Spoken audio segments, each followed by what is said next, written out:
लड़ते रहे जो वतन की आनो बान के लिए, जो दे गए अपनी जान इस हिंदुस्तान के लिए।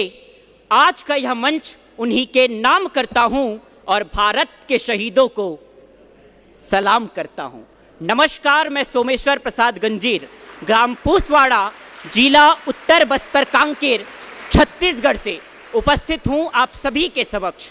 महोदय, भारतीय इतिहास का वो कालखंड जब एक व्यक्ति कहता था कि भारत हिंदुओं का है, दूसरा कहता था कि भारत मुसलमानों का है, तीसरा कहता था कि भारत सिखों का है और चौथा कहता था कि भारत ईसाइयों का है। उसी कालखंड में एक आवाज जो भारत की गलियों में गूंजा और उस आवाज ने उत्तर में बैठे मेरे काश्मीरी भाई और दक्षिण में बैठे अन्ना, पश्चिम में बैठे मेरे मोटा भाई और पूरब के मेरे आका, सभी को एकता के सूत्र पर बांधा और एक ही स्वर में कहा कि भारत केवल और केवल भारतीयों का है।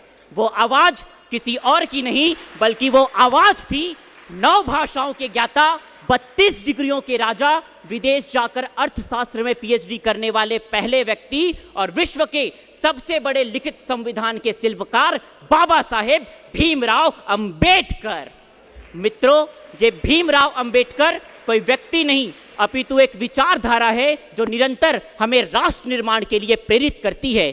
किंतु विडंबना इस देश की, आज 14 अप्रैल को हम इनकी जयंती तो मनाते हैं किंतु बचे हुए दिन इनकी मूर्तियां तोड़ने में लगाते हैं। इस देश में महापुरुषों को मालाएं पहनाई जाती है किंतु इनके विचार और आदर्श उन्हीं मालाओं के नीचे दबा दी जाती है। तब मुझे लगता है कि जब तक हम भारत के लोग अपनी धर्म, अपनी जाति को श्रेष्ठ मानकर दूसरे धर्मों की अवहेलना करेंगे, जब तक इस देश का युवा इस अखंड भारत को जाति और धर्म के नाम पर खंड खंड करेगा, तब तक बाबा साहेब का सपना सपना ही रहेगा और विकसित भारत की परिकल्पना मात्र कल्पनाओं में ही सिमटकर मर जाएगी।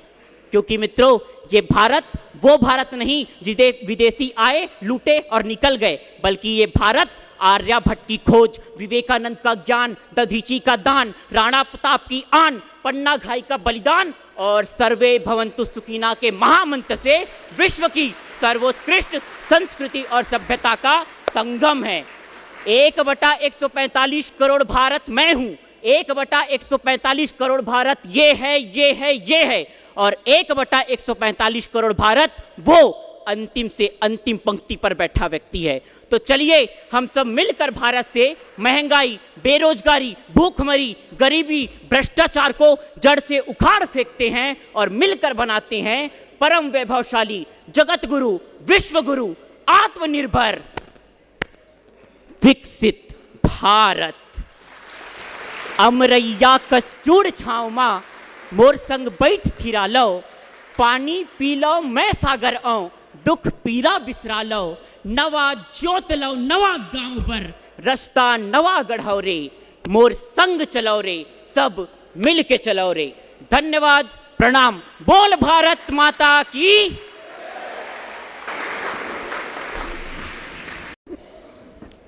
माननीय अध्यक्ष महोदय, सम्मानित गणमान्य व्यक्तिगण और म्यारा परम मित्रगण, आज मैं अत्यंत गर्व का साथ आधुनिक भारत का महानतम वास्तुकारों में एक डॉक्टर BR अम्बेडकर, जिन्होंने प्रेम पूर्वक हम बाबा साहेब के नाव से जानदा छन, उते श्रद्धांजलि देण वास्ता आज मी और आप सब ये सभा में उपस्थित होया छन।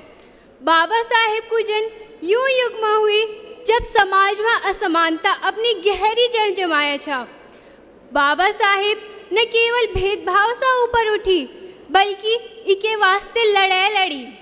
डॉक्टर अंबेडकर खाली भारतीय संविधान का मुख्य निर्माता नहीं था बल्कि उन लोगों की आवाज भी था जिनारी आवाज सुने वाला कोई नहीं था।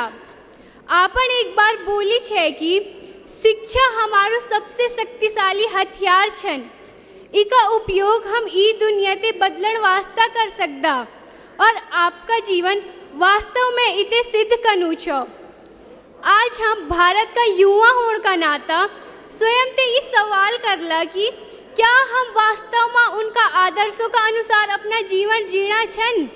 क्या हम अपना स्कूल में, अपना घर में, अपना समाज में समानता ते बढ़ाना छन या बिन बोली चुपचाप ई भेदभाव ते पनपना देना छन। हम ते याद रखला कि अधिकार दिया नहीं जाता बल्कि जागरूकता और एकता का बल पर हासिल करी जाना। जय भीम, समता को संदेश फैलाओ, छुआछूत खत्म करो, नया समाज बनाओ, पढ़ो बढ़ो और लड़ो अपन हक खातिर। ई खाली नारा नहीं छन बल्कि जिम्मेदारी छन। उनारी जयंती पर हम आज प्रतिज्ञा करला, स्वयं को शिक्षित करला, दूसरों का उत्थान करला और अन्याय को सामना पर कभी चुप नहीं रहला। किले की बाबा साहेब की सच्ची श्रद्धांजलि केवल शब्दों में नहीं होली बल्कि अपनों काम में निहित होली। जय भीम, जय Bharat.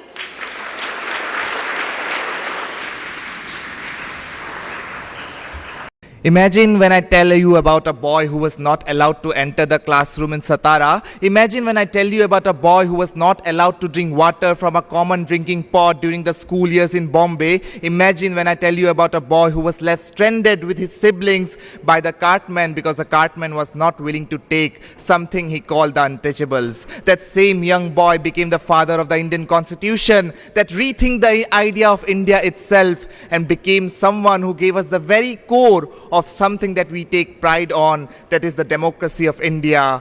Greetings, members of the August House. I today talk about that young boy that we very much call Baba Saheb Bhimrao Ambedkar. He took three pillars about the visions of India he saw, and he envisioned about how powerful India will become. The first pillar is about removing the inequalities. When I remember Annihilation of Caste, the idea of speech that he gave in 1936 in Lahore, he said that caste create not the division of labor, but the division of laborers. And when he emphasized on that thing, he mostly emphasized on how the injustice and inequalities through caste-based system and a casteism impacts the India we think today. When in 1930, before the salt satyagraha by Mahatma Gandhi, there was 1927 when I remember about the Mahat Satyagraha, but B.R. Ambedkar, when he took the caste-based system and challenged them, when he led the movement to take the caste of scheduled castes and scheduled tribes to drink water from the public tank. When we say about the no peon, no water, when even the lower caste people were not allowed to even drink water by touching the pot, the peon was required to assist them in giving the water. At that time, he took the responsibility of removing such differences, because when I talk about the second pillar, that is the education. When I talk about the education, he taught that education is not just an instrument, but the resistance that will determine the future of India. When he talked about education, he said about how educated leaders can make the change that India wants today, because there will be no inequalities. When he talked about the Hindu Code Bill in 1952, he talked about the women's rights, because there is a system that worships women in the temple but does not allow them to enter during menstruation. A system after the death of his husband force a woman to burn down. That system was challenged by Dr. B.R. Ambedkar when he said that the women's rights stands equal as men's today. When the three pillars about the women, inequalities and also education was emphasized, that is the vision of India,